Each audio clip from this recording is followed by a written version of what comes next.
Lo primero es introducir un poco cuál es el negocio, ¿no? Yo creo que aquí no hay muchas sorpresas porque es verdad que es muy conocida Petrobras, pero bueno, de todos modos nunca está de más hacer un poco un repaso. Y Petrobras es la empresa estatal de petróleo brasileño.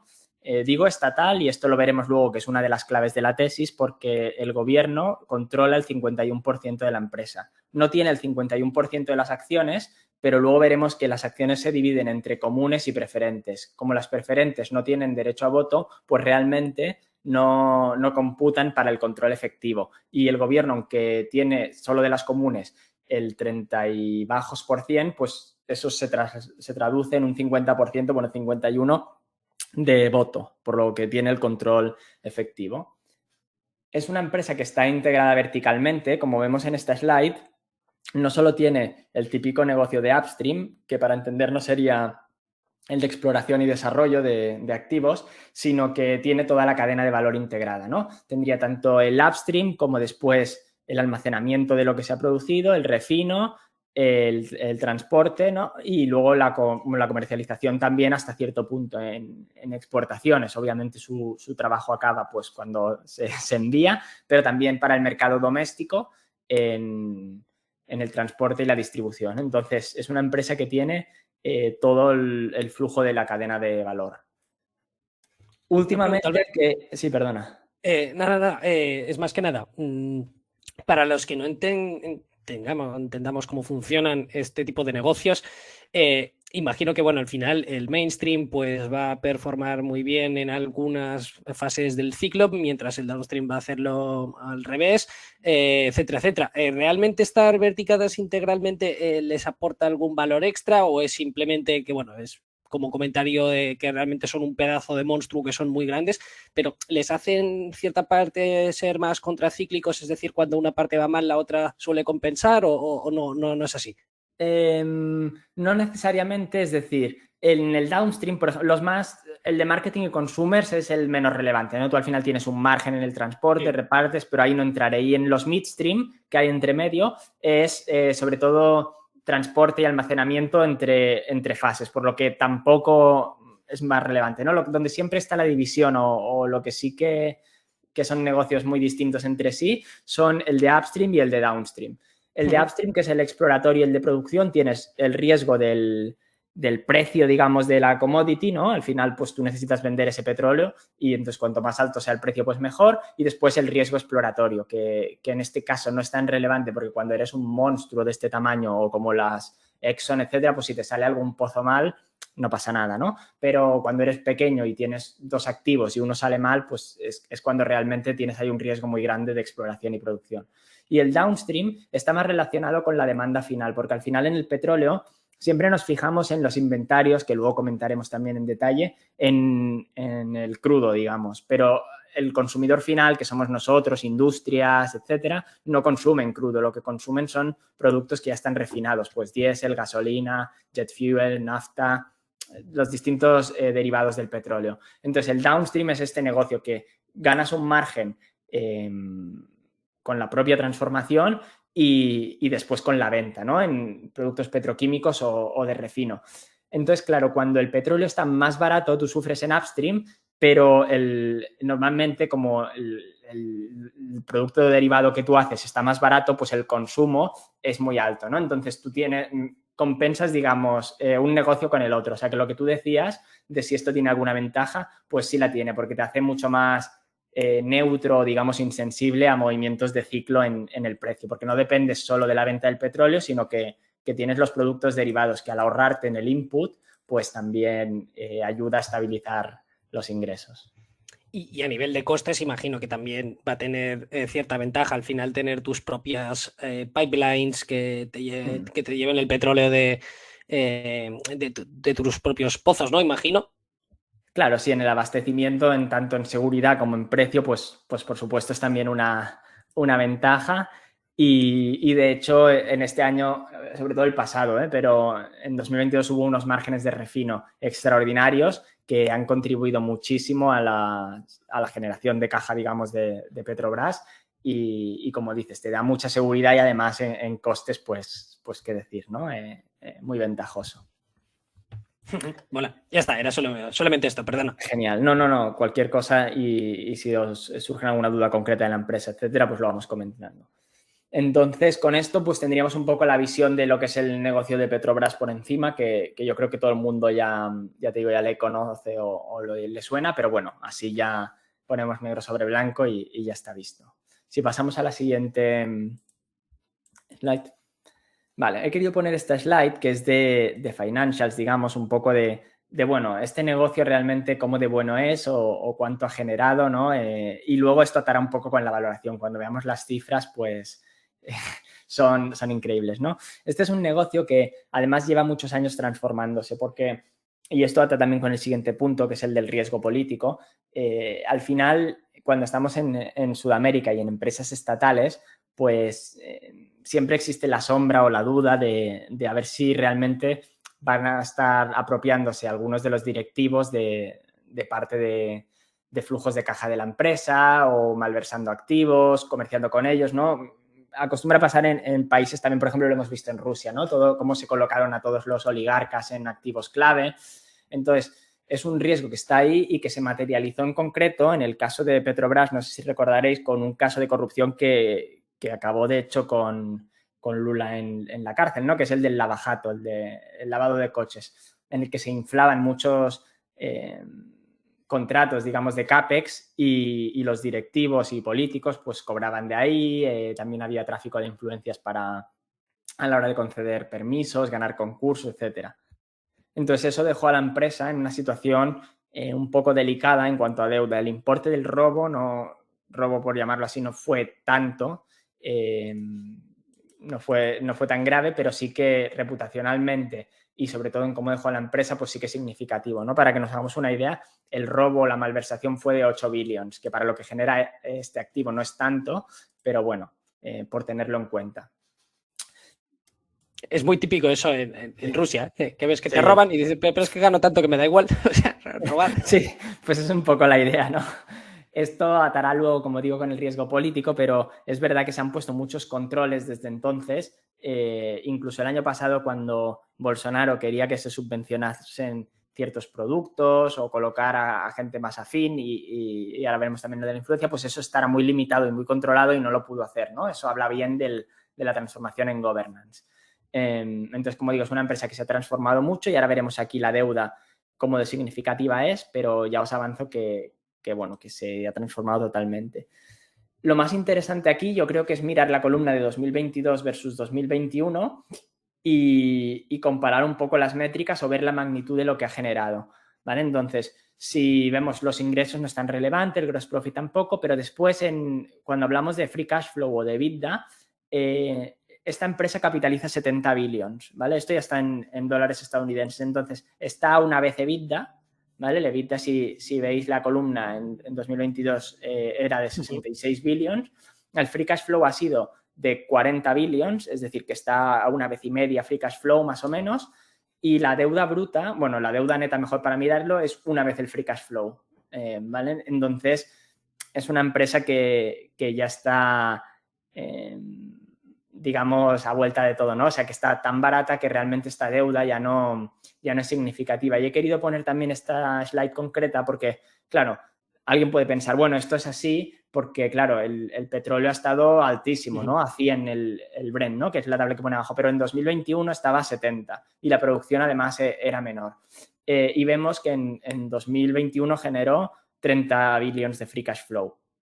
Por lo que, obviamente, pues cuanto más alto esté va a ser mejor, ¿no? Vemos que ha generado un roce del 16%, que es una locura para empresas de oil and gas, pero bueno, que incluso con precios mucho más baratos o bajos, digamos, del petróleo, pues puede generar retornos muy significativos. Y al final parece ser que esta empresa, pues bueno, tiene unos costes operativos y de producción muy bajos, porque si subiendo $30 el barril solo ha generado, bueno, solo 10 billion más, entiendo que los costes totales deben ser bajos de producción. Sí, ahora no lo recuerdo exactamente, creo que lo veremos en la siguiente de eso, pero incluyendo, o sea, más o menos incluyendo impuestos, o sea, todos los costes, all included, digamos, en materias primas serían sobre los $30 el barril. Entonces, en casi ningún entorno de precios o ninguno al menos que yo considere plausible, ni recesión ni nada, esta empresa va a perder dinero. Bueno, es que de hecho lo estoy viendo ahora un poco las cuentas también. Incluso 2020 siendo un año tan malo para el petróleo, estos tíos te estaban generando más de 20 billones de free cash flow, con lo cual, joder, es que a lo que está capitalizando ahora es que incluso poniéndote en un escenario de 2020 es que estaría 3 veces y media, o sea, es que y estamos hablando de 2020. Exacto. Bueno, está muy barata, eso lo veremos más en valoración y cuáles son los escenarios que yo diviso para ella para futuro, pero está muy barata. Los de 2022 engañan un poco porque también tienen alguna venta de activos non-core. Ellos están transformando el negocio porque al final quieren centrarse justamente en la producción y parte en el refino.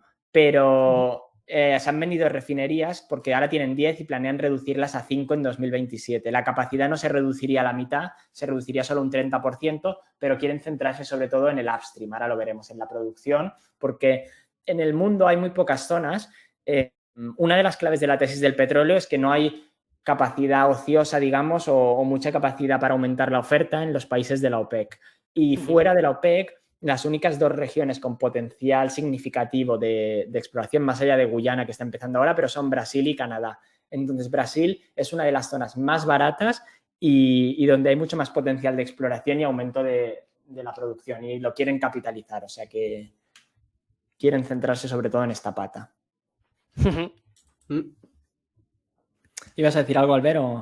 No. Vale, ya está. Sí, la verdad es que en general, bueno, a Brasil se notó un poquito más por el tema de riesgo político intuido ahora con el gobierno de Lula. Pero también incluso es que en Canadá pues las cosas están súper baratas. Y el tema de Guayana, no, la verdad es que no me lo he estado mirando, pero bueno, sí, hay bastantes empresas que están invirtiendo ahora. No sé si Exxon era quien está invirtiendo bastante capital allí. Pero bueno, pues es interesante. Genial. Pues pasamos, si queréis, a la siguiente. Este es el más relevante para nosotros. Al final, ahora comentaremos en más detalle el riesgo político que decías, ¿no? Pero en las empresas, lo que decíamos, al final, para que nos la valoren o nos reconozcan el valor que nosotros estimamos, lo que necesitamos es o que el mercado se fije en ellas y entre en flujos de capital, pues sea sobre todo institucional, pero si no, por lo menos bastante retail. Y si no es así, pues lo que necesitamos es que la empresa nos devuelva este capital de alguna forma, porque es la única forma de cerrar gaps entre valoración y precio. Así que lo que más relevante para nosotros es ver en este plan estratégico que acaban de presentar. Lo presentaron el año pasado, pero como sabéis, y has comentado, ya se ha adelantado un poco la idea, hubo unas elecciones en Brasil que supusieron un cambio de gobierno. Y uno de los miedos que se instaló fue que Lula interviniese con su perfil más ecologista, sobre todo también de izquierdas, etcétera, pues interviniese la empresa de alguna forma y redirigiese los flujos de caja que hasta ahora hemos estado recibiendo los accionistas. Para que os hagáis una idea, esto ahora cotiza a 10 y el año pasado en dividendos ha pagado 5, un pelín más. Entonces, claro, el miedo era que esto no se repitiese en el futuro y que lo que hasta ahora ha servido, pues no, y eso es lo que descontaba el mercado. Lo interesante de este plan estratégico es que se ha refrendado ahora. Con ya la nueva directiva que ha colocado el gobierno, pues lo han confirmado. Entonces ya lo podemos tomar como firme, todo lo firme que puede ser un plan estratégico en un país sudamericano, ¿no? Pero bueno, sí como en firme. Y lo que nos dicen aquí, si os fijáis, es, oye, el dinero que nosotros vamos a generar en los próximos 5 años, ¿qué vamos a hacer con él? Y todo, para que os hagáis una idea, está calculado con el Brent a $75 el barril. Ahora está $10 por encima, ¿vale? O sea que habría mucho más potencial que este, pero bueno, supongamos que es a 75 para tener un escenario base. Esperan generar 210 billions de cash.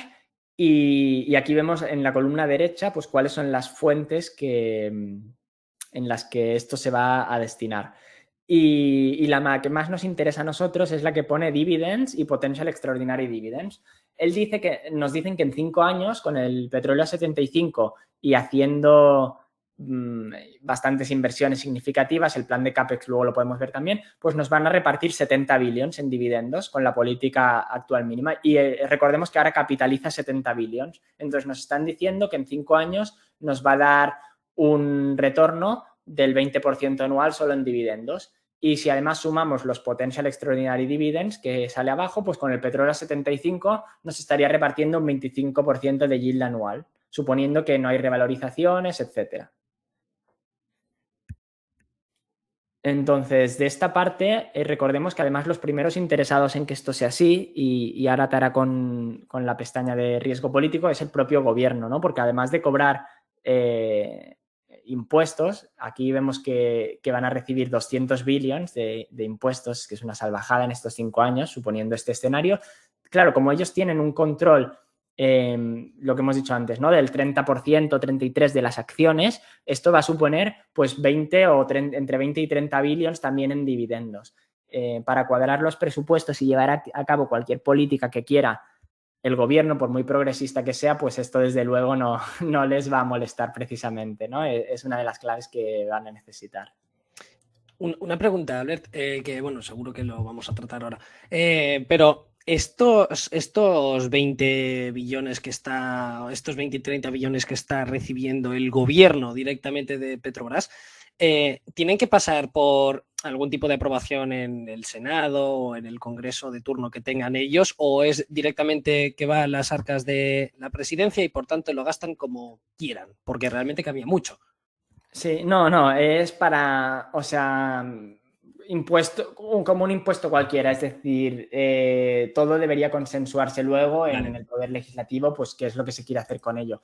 El Vale. tema es que la política en Brasil es muy interesante y esto da casi para otro programa, ¿no? Y es que aquí tenemos una división muy clara, por poner un ejemplo, supongo que casi todos nuestros oyentes aquí ahora van a ser de España. Pues se nos hace muy difícil, por ejemplo, ver pactos entre PSOE y PP o votos cruzados. Siempre es más importante llevar la contraria, ¿no? que Sí. otra cosa. Allí son mucho más fluidos y pragmáticos en eso y entonces, aunque digamos que está 50-50 casi dividida la Cámara, Bolsonaro y Lula fue una elección muy, muy igualada, son bastante fluidos, ¿no? Y entonces puede haber muchos partidarios o digamos políticos del ala de Bolsonaro que aprueben políticas de Lula, etcétera. Eso no creo que sea un estorbo en como gastar Estados Unidos, ¿no? Al final. ¿Perdón? Como en Estados Unidos, al final, sí. entonces. O sea, sí. Vale, bien, muy bien. Mucho mejor, joder. Sí, porque pueden llevar, o sea, no va a ser ese un estorbo para Lula y en ese sentido, pues directamente van a entrar para cualquier proyecto que ya esté planeado. Genial. Y ahora, si pasamos a la siguiente, claro, porque cualquiera viendo estos números, luego vemos también la valoración que va a dar para bastante, pero viendo estos números, pues parece una inversión bastante razonable, ¿no? De decir, oye, con un precio del petróleo que no asume ninguna locura, $75 el Brent, con los recortes que hemos visto ahora de producción, etcétera, de la OPEC, parece razonable. Y al final nos están diciendo yields de cercanos al 30% y todo, que yo entiendo que son muy interesantes también para mucha gente. Pues, ¿cuál es el catch, no? ¿O dónde está la trampa que hay aquí? Y la trampa, o la que percibe el mercado por lo menos, es la del riesgo político. No tanto de robo, que ya hemos dicho que ahora hay muchos más controles, sino sobre todo de intervención. Pues en concreto en 3 patas, ¿no? La primera es que se obliga a subvencionar la demanda interna con subsidios, por ejemplo, la gasolina, etcétera, que reduzcan los márgenes. La segunda es de transformación de negocio y es decir, oye, pues mira, donde antes tú invertías en oil and gas, esto no, mejor en molinos, placas solares y todo, que ya verás que va a ser mucho mejor en energía verde. Y la tercera es, y esto de los dividendos tampoco lo veo tan claro, no lo repartas y sobre todo para que no se beneficien los especuladores y todo y mejor inviértelo en el propio negocio o en subvencionarlo, como decimos, la demanda, etcétera, que son políticas que a priori podrían cuadrar con el perfil de Lula. Y entonces el mercado lo que descuenta es, incluso hay analistas, ya veremos los de Bank of America, que ya no esperaban el dividendo anunciado ya ni para este trimestre, ¿no? Dijeron, oye, una vez ha subido Lula ya se va a cortar el dividendo, va a haber una transformación del negocio y ninguna proyección que tú hayas hecho hasta ahora va a valer y por eso está tan barata. La realidad es que yo no lo veo para nada así y lo que he querido traer aquí son algunos comentarios del CEO, el nuevo CEO que lo ha puesto Lula, que es Prates, para ver si lo veis como yo, ¿no? O si a alguien le sirve como referencia. Lo primero, vamos a centrarnos en la transformación del negocio. Ellos tienen un plan de CAPEX ya comprometido también para los siguientes 5 años y además mucha parte del dinero ya está, en los próximos 2 o 3 años, digamos, no se puede cambiar, ¿no? Lo que ya está pagado o destinado, pues no lo puedes deshacer y no tiene sentido poner nuevo. Entonces, el 87% de este CAPEX va para oil and gas, 6% extra para refinerías y solo nos quedaría un 4 o 5% para renovables, lo cual pues parece bastante razonable y en este sentido el CEO dijo, oye, vamos a mantener nuestra posición de liderazgo en producción de petróleo y gas mientras trabajamos en construir un nuevo futuro. Quieren reducir su huella de carbono. Bueno, leo la frase textual. Dice, este año hemos conseguido el mayor nivel de adición de reservas de nuestra historia, por lo que estamos muy contentos con los resultados conseguidos y centrados en reducir continuamente nuestra huella de carbono. Reiteramos nuestro compromiso de emisiones para 2025 y 30 que hemos podido cumplir sin problemas hasta ahora. Y esto lo complementó diciendo que no les importa ser el último productor de petróleo del mundo. Ellos ahora producen 2,5 millones de barriles al día y tienen un plan en 5 años de producir 3 millones de barriles al día.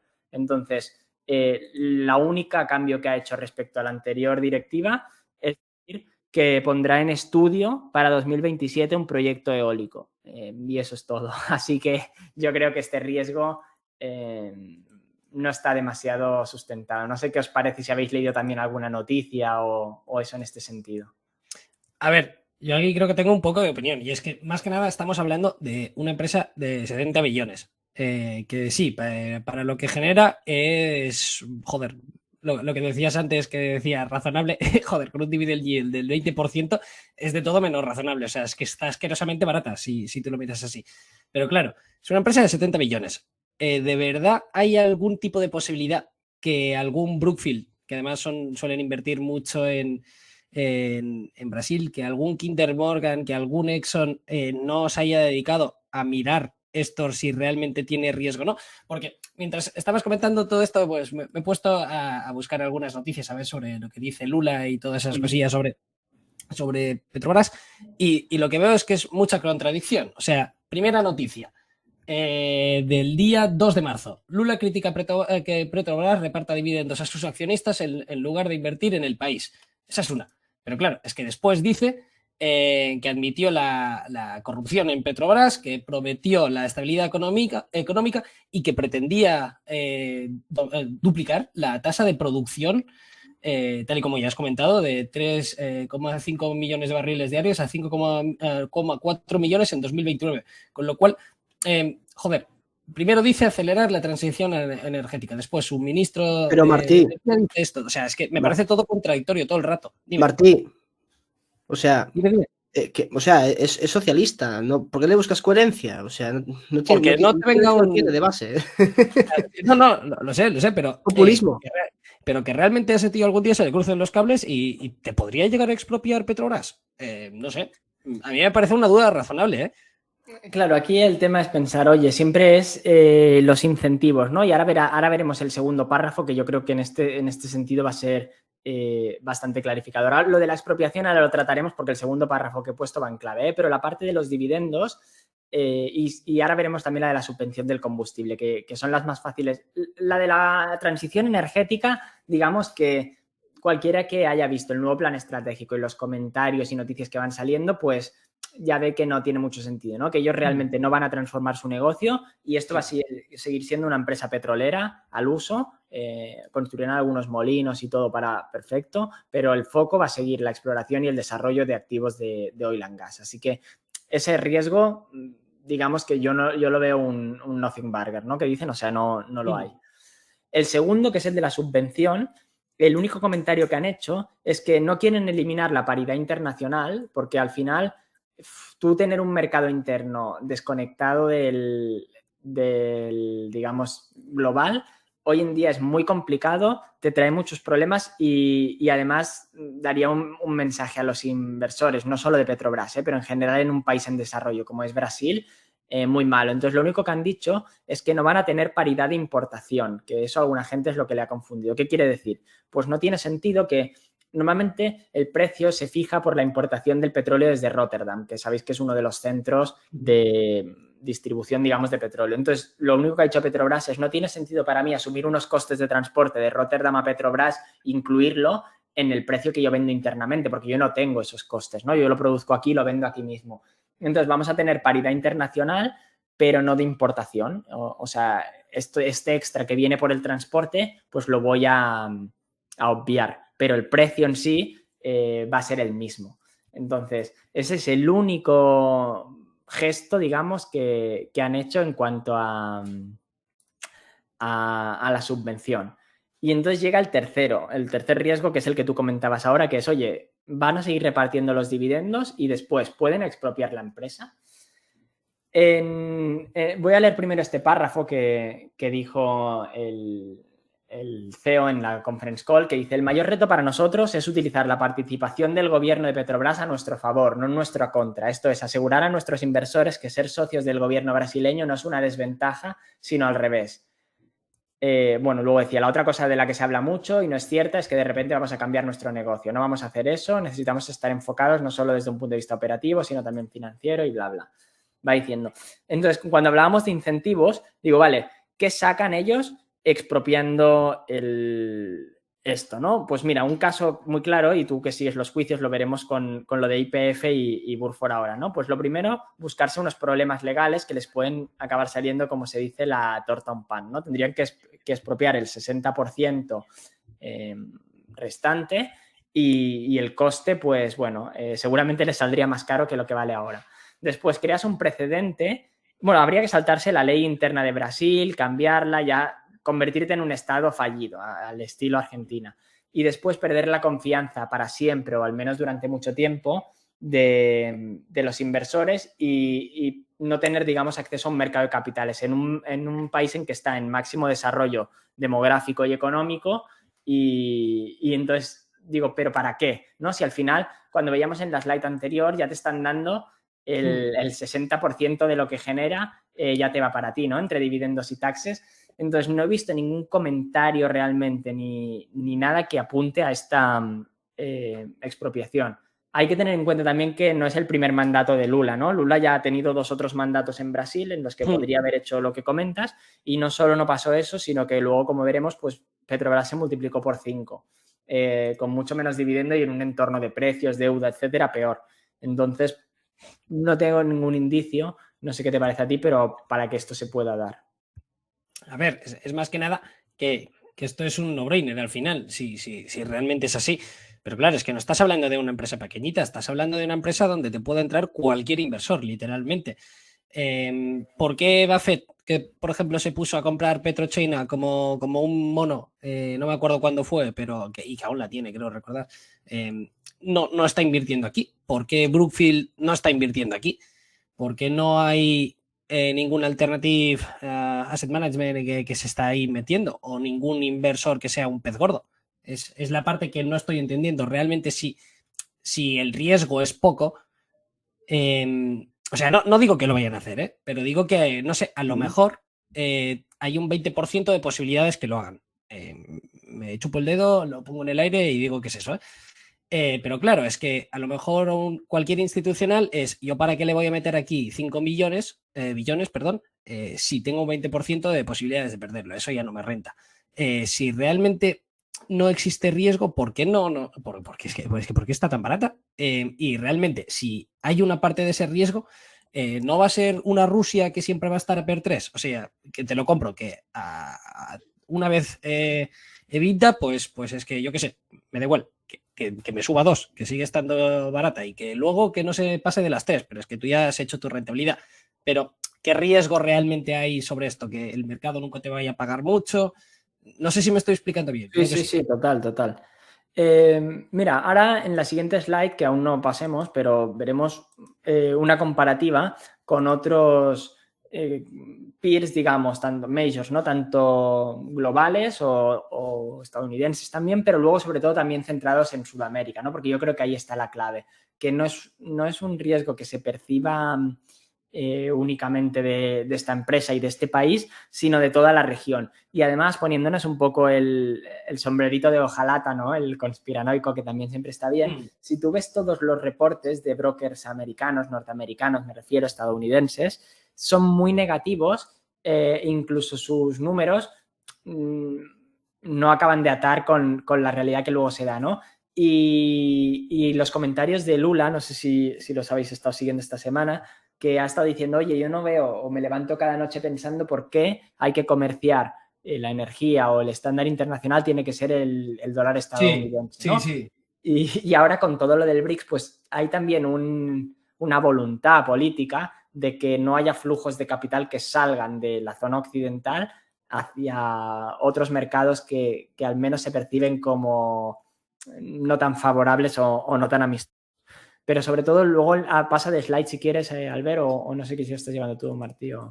Y puedo hacer una Sí. pregunta antes de tocar todo esto. Y realmente hemos visto que, bueno, que fue Lula quien puso al CEO actual, que antes era senador. Te pueden meter ahí cualquier día un inútil que te reviente la empresa por dentro, ¿no? Sí, obvio, existe el riesgo. El mercado, como quien dice, al final tú puedes perder la confianza de la misma forma. No hace falta expropiarlo para perderlo, ¿no? Según a quien pongas. De hecho, decían que Lula no estaba tan contento con el que había puesto ahora porque ve que no puede meter toda la mano que quiera, exacto, y lo quería cambiar, pero ya no puede porque hay la limitación de la ley de 2 años. Y de hecho Bolsonaro cambió, me parece que 3 veces de CEO durante intentando incluir todas las veces y no se pudo, ¿no? Al final hay unos controles, o sea, nos parece que es el salvaje oeste, pero no es. Lo que decías de institucionales, hay algunos, me refiero, el 6% de la empresa la tiene un fondo que se llama GQG Partners. Bailey Guilford, que esta seguramente sí que la conocéis, pues tiene el 2%, Fidelity el 1%, Lazard el 1%. O sea, no, es verdad que no hay. Renaissance, el de Jim Simmons, el 0,50%. O sea, sí que hay realmente. O luego Bank of America, ¿no? Te pone un rating de sell y tiene el 0,25% de la empresa. Pues bueno, cosas así, pero sí que estoy de acuerdo en que seguramente hay que asumir en la tesis, y ahora lo veremos en la valoración, que esto no va a tener un re-rating muy significativo y esa es la vida, ¿no? Bueno, al final ahí está la oportunidad, ¿no? Si el mercado fuese quizá totalmente eficiente, sería más complicado encontrar oportunidades. Y yo entiendo que sí, que es una empresa grande, la conoce todo el mundo y deberíamos tener quizá más eficiencia en la valoración.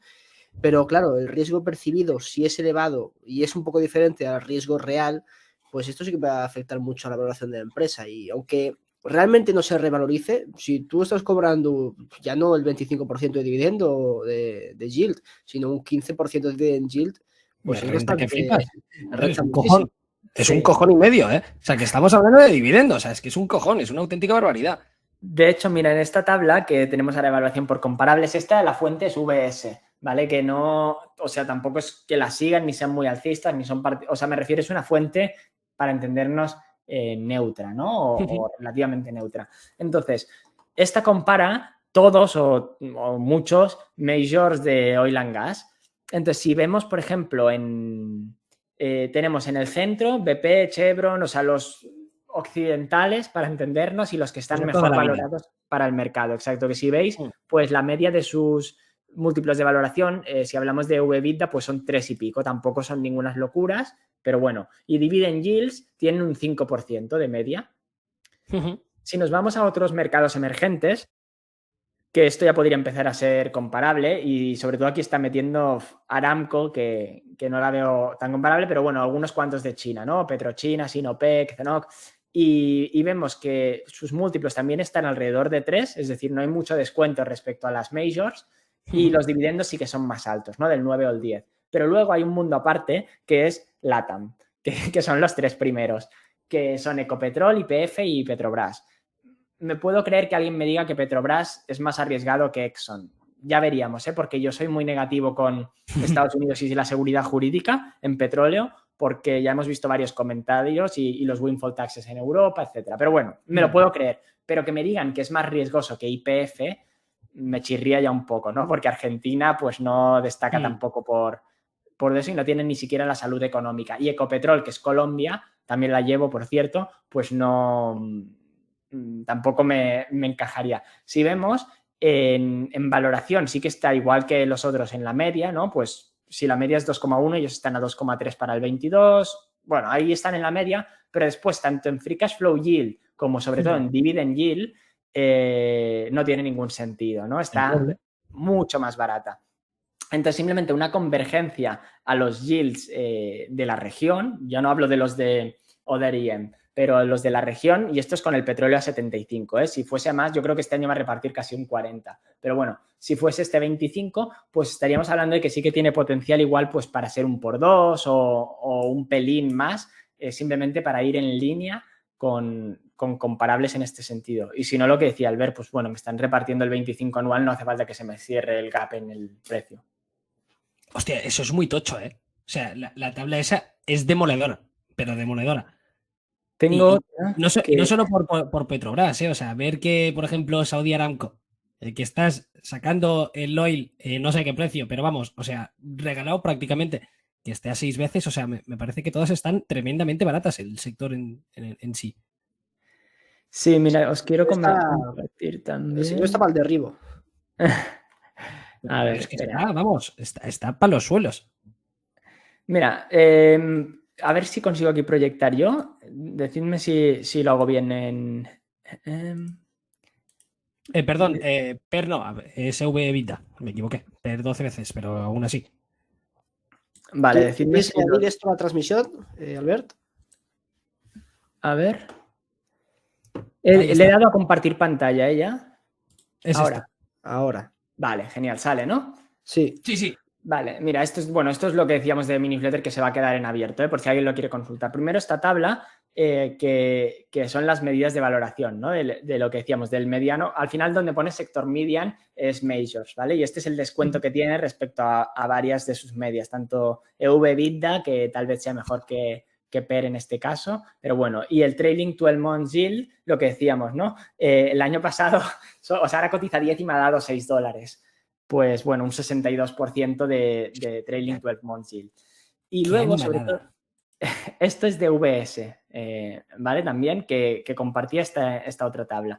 Entonces, podemos ver 19, 20, 21, etcétera, y cuál era el dividend yield. Incluso en 2020, como decías, esto repartió un 3,5 de dividend yield, ¿vale? O sea que en el peor de los escenarios, o uno muy malo por lo menos, pues significativo, ¿no? Ellos también asumen, esto el petróleo está hecho creo que a 85, la tabla, no, 75, perdón.